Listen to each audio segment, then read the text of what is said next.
This is the Ampero Mini, and a lot of you wonderful people who watched the video that I made recently about this were asking me how it compares to the Ampero 2 Stomp. So in this video, what we're gonna do is we're gonna go over some of the differences between the two units, and then at the end of the video, I will shoot them out in a mix. Let's do it.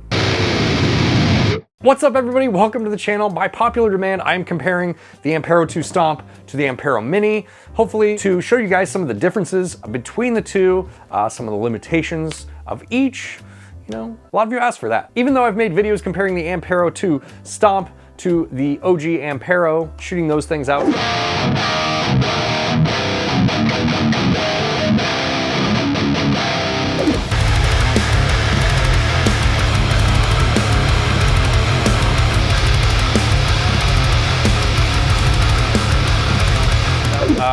You know, a lot of people still wanted to see it next to the Mini, so I thought I'd do that.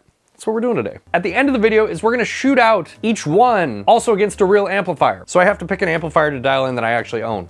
So that's what we're gonna do here. US King 4x12. So one of the things about the original Ampero and the Ampero 1 and also the Ampero Mini, you have this sort of like fixed signal chain here, and what I mean by that is these blocks are pre-selected for you. So you have FX1, FX2, and then amp, noise reducer, cab, one signal chain, one signal path. You do have stereo effects. If you're going to use the stereo effects in the Ampero Mini, you only have 1/4 inch output, so you're gonna need like a splitter, because it is a stereo output, but if you want to split that into a left and right signal, you're gonna need like some sort of adapter or something that doesn't come with the unit, so something to keep in mind. But you do have stereo effects, but you are limited in the way that the signal chain can be set up. Now you can move the blocks. If you double click on them, they will get this red box around them, and you just point to where you want it in your signal chain, and it will move there. So I want it here.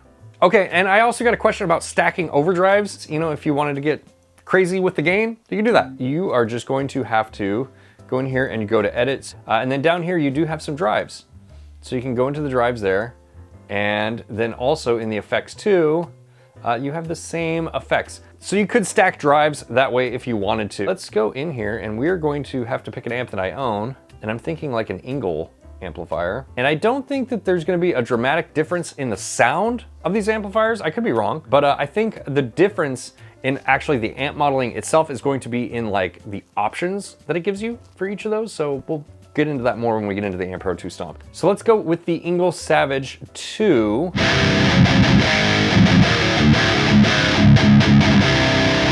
And the way that I feel about the Ampero and the Ampero Mini, not so much with the Ampero 2 Stomp. The Ampero 2 Stomp is a little bit different, and we'll get into that. It's kind of like having a capture on a quad cortex, and then you have the EQ in post. That's kind of how the EQ works on it. It doesn't work exactly the same way it would like in a real amplifier. So when you adjust these things,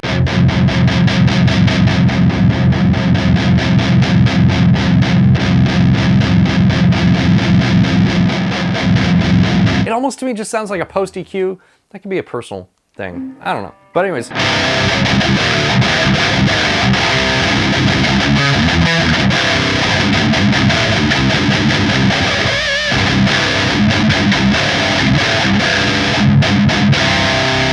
think it sounds cool on its own. We could boost this if we wanted to. Not that it necessarily needs it, but you know, why not? What are we doing here? I mean, boosting shit, right? Let's go with the smooth distortion. I don't really know what distortion this is. Add a little bit of gain in there. Volume at 100.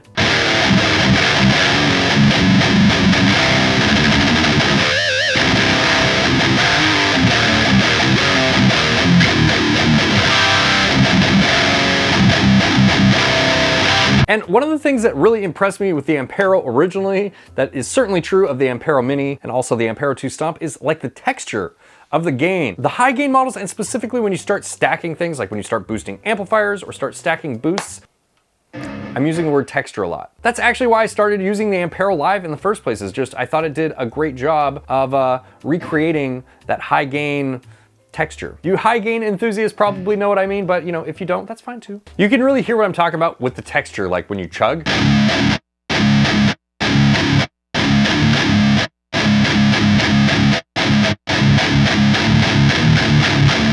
I think it sounds awesome, man. I've always been super impressed with the Ampero, and the Ampero Mini is absolutely not different in any way. It sounds awesome. And it's like $249, I think. You know, the Stomp being $449 on Amazon at the time of making this video. There's quite a big price difference between the two, but is that price justified? Let's hook up the Ampero 2 Stomp and then we'll talk about it. We'll see if maybe you need the extra features that the Ampero 2 Stomp has. You might. Okay, let's go in here and set up something a little bit similar. Now, right away, you'll notice the whole layout is different.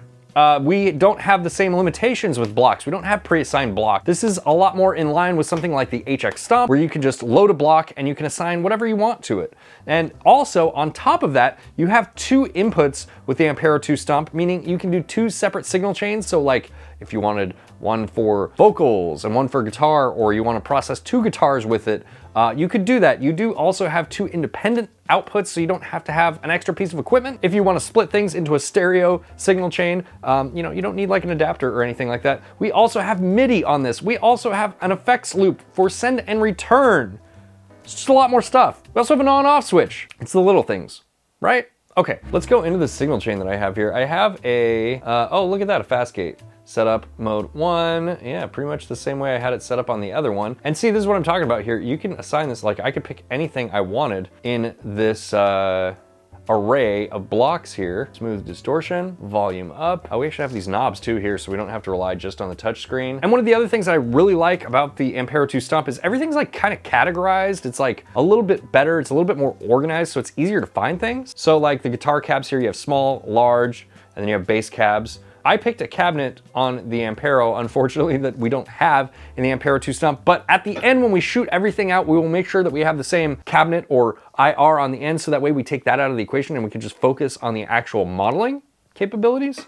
See if there's any real difference between the two of them. I will say this, the Ampero 2 Stomp does let you pick between 9 volts and 18 volts for your power supply. So right now I am running this at 18 volts, which gives you more headroom. If that's important to you, there you go. If it's not important to you, if that doesn't mean anything to you, just ignore what I said. Not a big deal. But let's pick something comparable here. We'll go with the UK Vintage, and then we want that 87 on there. And you can see also on the cab selection here, we have like a position for the microphone, and that just like moves the microphone around on the speaker. And then we also have high cut and low cut. They got rid of one of my biggest pet peeves with the cabinet selection in the Ampero, which is the XYZ access. Now, if you know what you're doing when you're miking up a cabinet, you might prefer the XYZ controls, but I just think it's too much. You know, I want things simplified. And I think that this is a really good way to go about it. So I prefer that on the Ampero 2 Stomp. Let's go back here, and now we're gonna go into the amp. Oh look, I'm already on the 𝗦𝗐𝗰𝗶 1. We wanna go 𝗦𝗐𝗰𝗶 2. And when you load up everything, you'll notice that it's all at 50.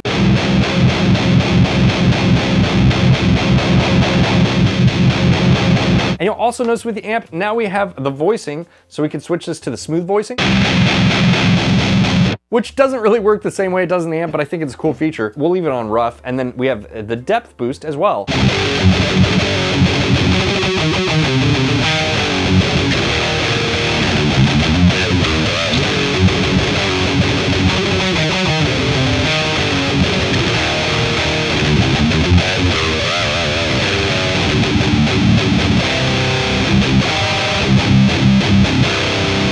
And to me, all of these functionality and feature improvements just really lend itself to the Ampero 2 Stomp being a much better unit.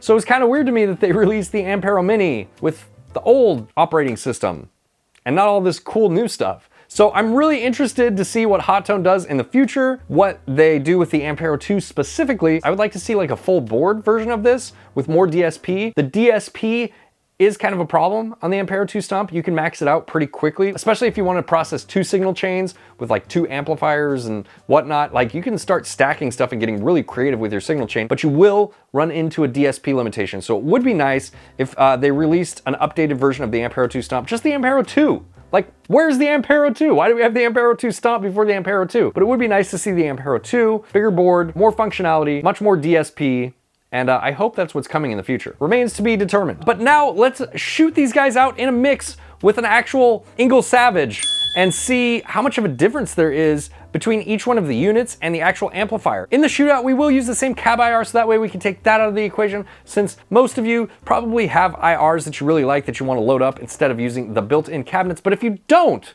you can get one for free in my Discord. Just join my Discord. There's a link down there in the description. Okay, let's get to the shootout.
right, guys, if you made it this far, thank you so much. If you like this video, make sure to hit the like button. If you really like what I do, join my patrons or my members, and I will see you in the next video.